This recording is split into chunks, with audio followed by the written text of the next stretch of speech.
గుమస్తా తెలంగాణ ఏం రాశారో చూద్దాం. అబ్బా, రైతుల పాలిట భయహస్తం అంట. సాగు ఆగం చేసిన కాంగ్రెస్ పాలన ఏడాగమైందా ఏమో మరి. వీళ్ళు ఏడాగమైందో, నేను కూడా ఊర్లు తిరుగుతున్నా, పల్లెటూరు బిడ్డనే, ఏడాగమైందో దయచేసి చర్చకు వస్తే మేము కూడా మీతో పాటు వస్తాం. మీ పేడ్ బ్యాచ్ కాదు, మళ్ళా నిజమైన రైతులను చూపిర్రు. ఏదో కొంతమందిని తయారు చేసి చూపిస్తే కలవది. రైతుల పాలిట భయహస్తం అంట. ఏ భయమో మరి. నమస్తే తెలంగాణకు మేము చెప్తా ఉన్నాం, ఈ తప్పుడు వార్తలు రాసి రైతులను రెచ్చగొట్టి వాళ్ళని భయం భ్రాంతులకు గురి చేసే ప్రయత్నం చేస్తూ ఉంది నమస్తే తెలంగాణ. నిజంగా నమస్తే తెలంగాణకు చిత్తశుద్ధి ఉంటే, నమస్తే తెలంగాణకు తెలంగాణ పైన ప్రేమ ఉంటే నిజమైన వార్తలు రాయండి. ఈ రైతులకు ఎక్కడనే భయంతో మొత్తం పూర్తి స్థాయిలో సాగులు ఆగమైనాయంట. ఇలా పంటలు పండించి రోడ్ల మీద తీసుకొచ్చి ధాన్యాన్ని సేకరిస్తూ ఉంటే ధాన్యం కొనే సమయంలో ఏడాగమైన సాగు అని చెప్పేసి చెప్తా ఉన్నారు. ఏడాగమవుతుందో వీళ్ళకే తెలవాలి. మళ్ళీ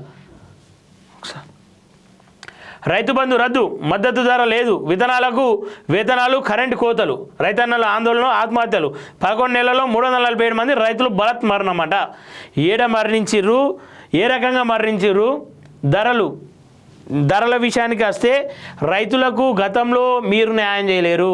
మద్దతు ధర ఎంత ఇచ్చారు మీరు గతంలో? రైతులకు అది సరైన గిట్టుబాటు ధరనా?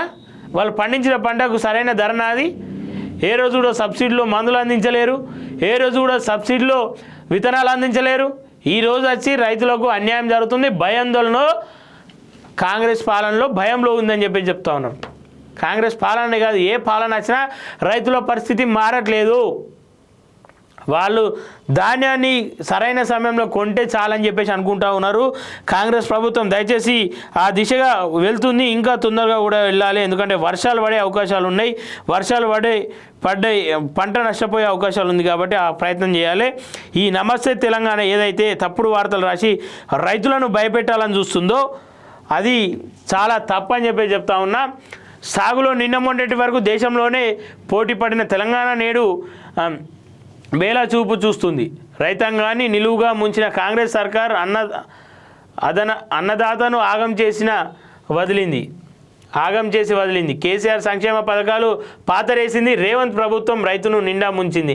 గత 11 నెలల్లో ఏకంగా 347 మంది రైతులు బలత్ మరణాలకు పాల్పడారంటే రాష్ట్రంలో పాలన ఎలా ఉందో అర్థం చేసుకోవచ్చు. బీఆర్ఎస్ హయాంలో పసిడి పంటలు పండిన తెలంగాణలో నేడు భూములు పడుతున్నాయి. 10 ఏళ్ల క్రితం నాటి పరిస్థితి మళ్ళీ తాండవిస్తున్నాయి అని చెప్పేసి నిజంగా సిగ్గులేని వార్తలు ఇవన్నీ. అయితే ఏ అవలగడ్డ రాస్తాడో, ఏ ఫాల్తుగడ్డ అంటే ఎవరిని లాంగ్వేజ్ చేంజ్ చేయొద్దని చెప్పేసి అనుకుంటాం, కానీ చేంజ్ చేసేటట్టే చేస్తారు వీళ్ళు. ఏడ పడుగొట్టే భూమిలో చూపిస్తారా?